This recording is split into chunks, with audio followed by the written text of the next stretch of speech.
psychological thriller based in a period time and black and white में आधी film shoot की गई है और दो बहनों की राइवलरी की कहानी है जो मैं और मनीषा प्ले कर रहे हैं और मज़ा आया ये फिल्म करके बहुत बिकॉज बिल्कुल अलग थी और रोज़ मौका नहीं मिलता एक ब्लैक एंड वाइट फिल्म करने का और बहुत खूबसूरत गाने थे। तो मेरा एक बहुत शौक था कि ब्लैक एंड वाइट का कुछ करूँ, अगर उस टाइम पे आते तो ये करते वो करते, सो वो एक शौक पूरा हो गया। तो it's a beautiful role, I am playing the central role in the film और कहानी उस पर आधारित है और so it's great to do that with and look good and work with some awesome को-एक्टर्स।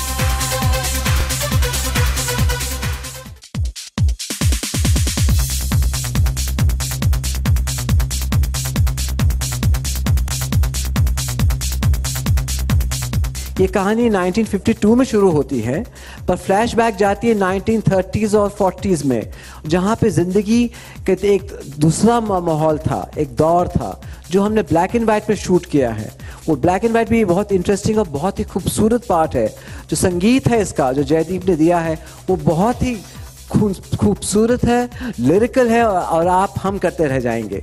मैं तो कहता हूँ आज तक अगर मुझे ये फिल्म करने का मौका मिला, मिस्टर जैकी श्रॉफ, मिस्टर बॉब ब्रह्मभट्ट, इन दोनों ने मिलके मुझे मिस्टर इंद्रजीत सिंह से मिलाया और उसके बाद चाल शुरू हुई। ये फिल्म एक इंटरेस्टिंग हू डन इट है क्योंकि ये शुरू होती है एक तरह से और ख़त्म होती है दूसरी या तीसरी तरह से। वो आप देखते जाएंगे और एक इवॉल्व करती है। एक साइकोलॉजिकल थ्रिलर है और एक ओल्ड वाइन है जो हर वक्त सबसे महंगी रहती है।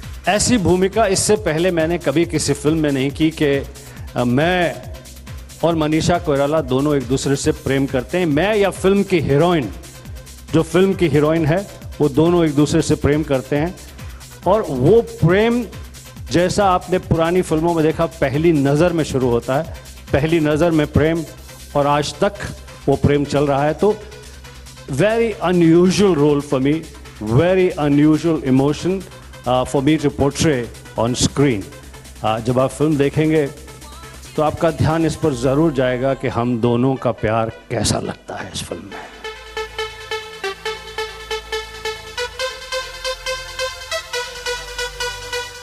ये फिल्म एक ईरा की कहानी है और इसमें परफॉर्म करने वाले जो एक्टर्स हैं वो इतने बढ़िया हैं, इतने फैंटास्टिक हैं कि that you will enjoy the film for extraordinary performances and you will enjoy the film for music of that time, the look of that time, and also there are very interesting elements. For example, let's say अब जैकी का जो character है, studio owner, मैं एक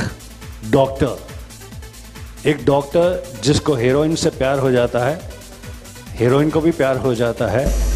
अब इस कहानी में बहुत सारी कहानियां हैं, तो ऐसी बहुत इंटरेस्टिंग चीज़ें। अब ये तो मालूम नहीं किन से inspire by beauty is always lies in beholder's eyes. और मुझे याद है कि जब मैं नादिरा जी जो गुजर गई वो मुझे अपना बेटा मानती थी तो मैं उनका फाफे बोलता था। तो मैं जब भी न्यूयॉर्क में भी होता था तो उनके बर्थडे 6 दिसंबर को मैं फ्लाई करके आता था उनको मिलने के लिए जब भी मौका मिलता था। तो वहाँ पे मैं उनको देखता था with all this actresses of that period, not silent era की निरूपा रॉय जी आती थी, शकीला, बेगम पारा, तो ये सब आके बैठ जाते थे। This we have this wonderful session, कहते हमारे ज़माने में तो ये होता है, हमारे ज़माने में वो होता था।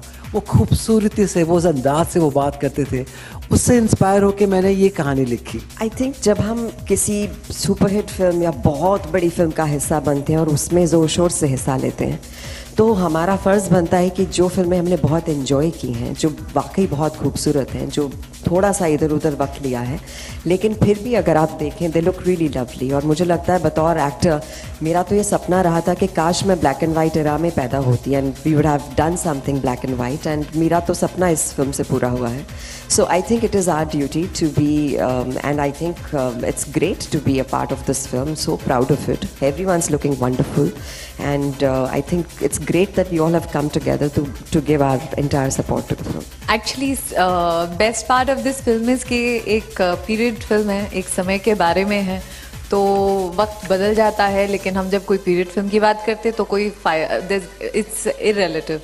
तो ये है कि मैंने जब प्रोमो देखा, फ्रैंकली मैं खुद सोच रही थी Rohit and me are like very dear friends and I adore him and respect him a lot. मगर जब मैंने फिल्म का प्रोमो देखा तो मुझे फ्रेशनेस लगी, मुझे लग रहा था कि शायद कभी कभी हो जाता है, फिल्म बहुत टाइम बाद आती है, but I think it's still intact क्योंकि कहानी ऐसी है और लोगों को अच्छी लगेगी। एक ऐसे ही कोई ड्रामा नहीं है, इट्स अ थ्रिलर।